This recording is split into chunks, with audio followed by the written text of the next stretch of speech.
C3 story mainline. On va commencer avec cavalier F3, D6. Alors je tiens à noter que dans les parties du style C3,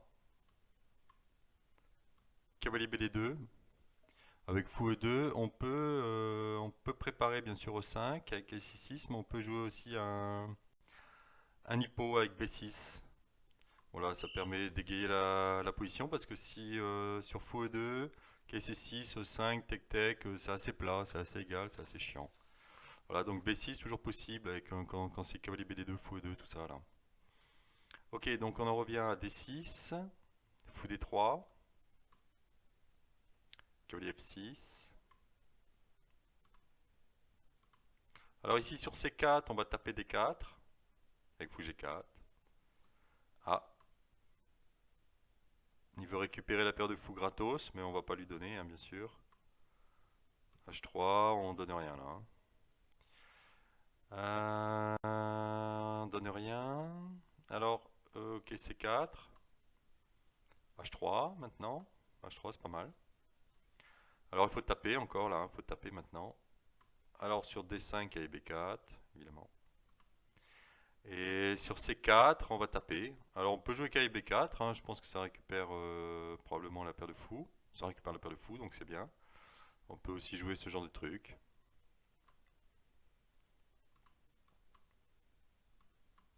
Voilà, les deux sont jouables.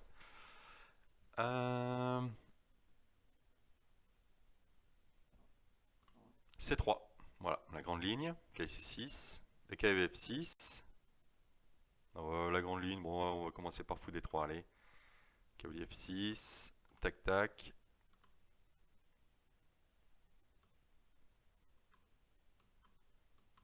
C3, voilà. Ici, il y a C5, c'est possible, évidemment. Hein. C5, c'est parfaitement normal. KC6, c'est notre choix. Alors, plein de coups, cavalier A3, B4, fou G5, D5, H3 et tour E1.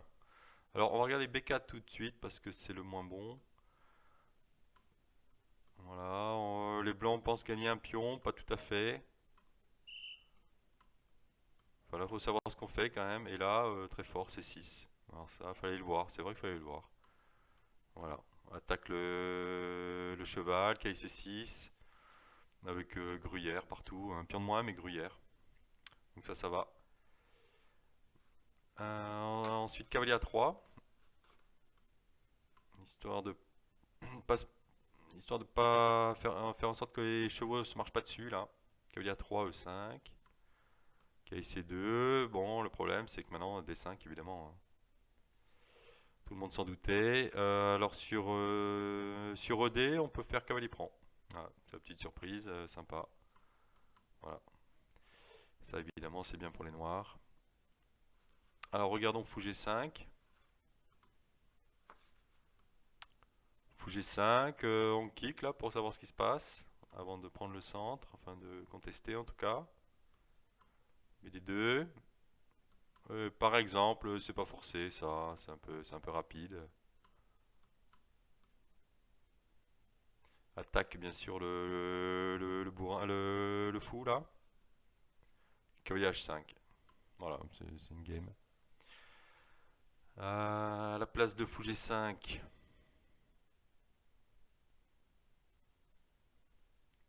Que je retrouve mes notes. Alors D5. D5 c'est pas mal, ça gagne un temps. C3 perd un temps, mais cavalier B8 en perd 2. Donc les blancs peuvent s'estimer satisfaits, sauf que le fou est pas idéalement placé. Bon, on verra. Fou G4. Alors H3 ou KBD2. KBD2, là on veut récupérer la paire de fous gratos. Comme d'habitude, on laisse pas faire. Voilà, on donne pas la paire de fous quand c'est comme ça. Par contre, là on va la donner. Évidemment.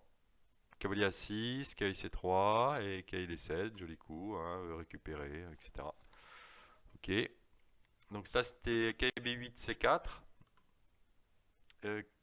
Cavalier B8 H3, c'est-à-dire il veut jouer la même chose mais sans le fou G4. Donc évidemment on laisse pas faire, tac, et on attaque tout là. Voilà, on essaie de faire péter, récupérer des colonnes, la E ou la C, on verra. C'est au choix. Ok, donc ça c'était D5. C'était D5. Alors D5 il est où? Voilà, là c'était... non, c'était après, c'est avec C3. Ah, décidément. Ok, C6. Ah oui, non, mais c'est pas avec H3. Voilà. C3. Ok, C6. Alors, on va voir H3. E5. Alors, sur cavalier A3, bien sûr, D5. Le cavalier est à la rue, là, on en profite. Et sur tour E1, alors il y a plusieurs écoles. On peut jouer H6. H6 avec l'idée d'assurer récupérer les cases, renforcer la case noire, là.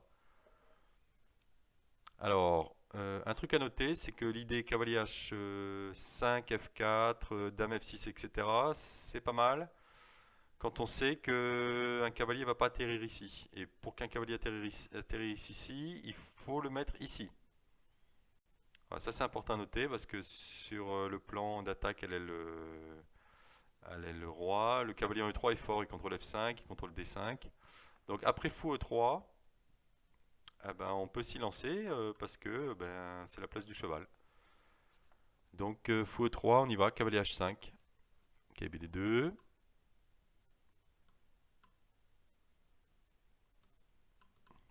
Pardon, non, non, pas ça.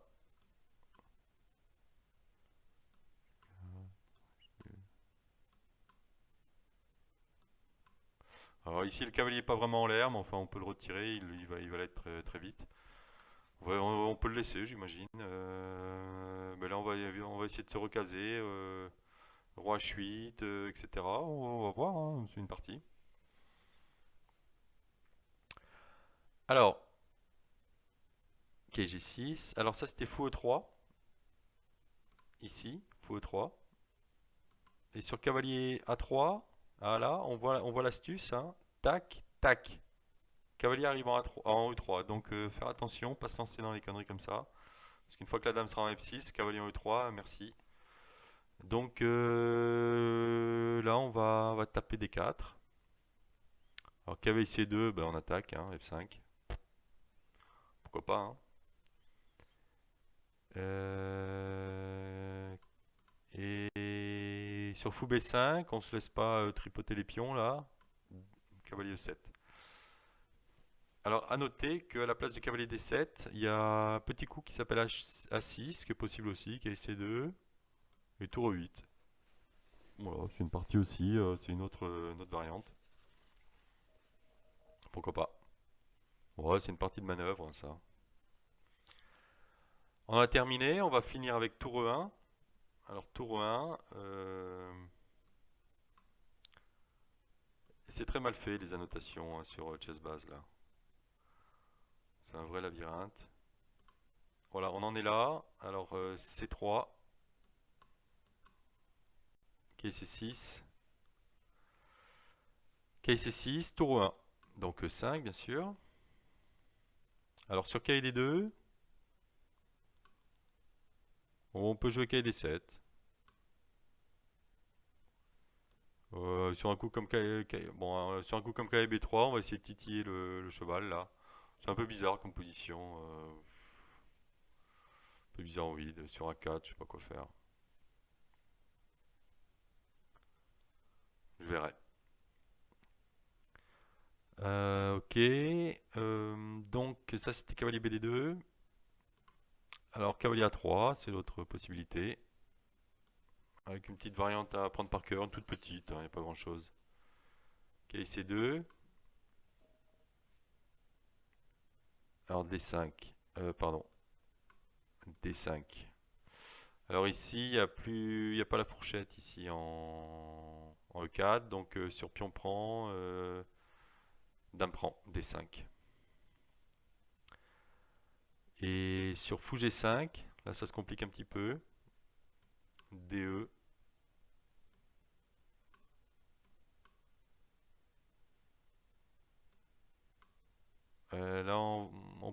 non, on peut récupérer, mais on va perdre une pièce. On préfère perdre une pièce. DC. Alors, fou B7, cavalier E3 ou... Alors, sur le prix, la prise de la dame, évidemment. Voilà, évidemment. On tape B2. On va essayer de récupérer la case... Bon, de toute façon, il y a l'activité, là. Il y a déjà 3 pions pour la pièce. Plus des rentrées, probablement. Quelque part. Le fou, on ne sait pas où il va pour l'instant. Bon, c'est... Faut voir. Surtout qu'il y a il y a de la diagonale F5, B1, là, qui va être terrible aussi. Ça, c'est pas mal. À noter ça, hein, il faut s'en rappeler de ça. Ok, donc à la place de l'échange des dames, proposons qu'est-ce qui se passe là-dessus. Alors tac, tac, attention,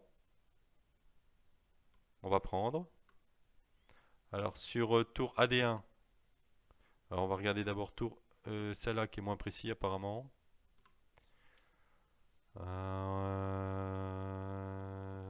Pourquoi C2 est fort? De toute façon on attaque ah oui, on attaque une pièce et lui il attaque une pièce. Là, il va gagner une pièce. Alors là-dessus, évidemment, on dévie le cheval et on gagne une pièce si le cheval le mange.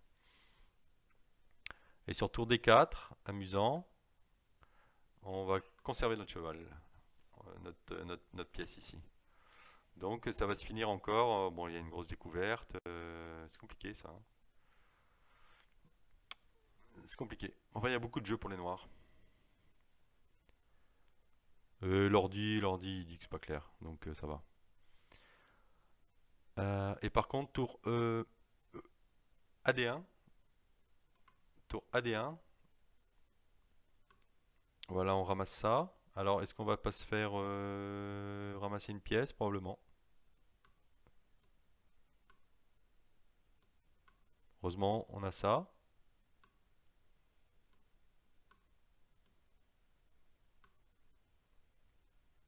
Donc là, voilà, ça va quoi. Apparemment, il y a un truc qui s'est égaré du côté blanc avec, c'est sûr, hein, un fort fou. Enfin bon, on va se démerder, hein.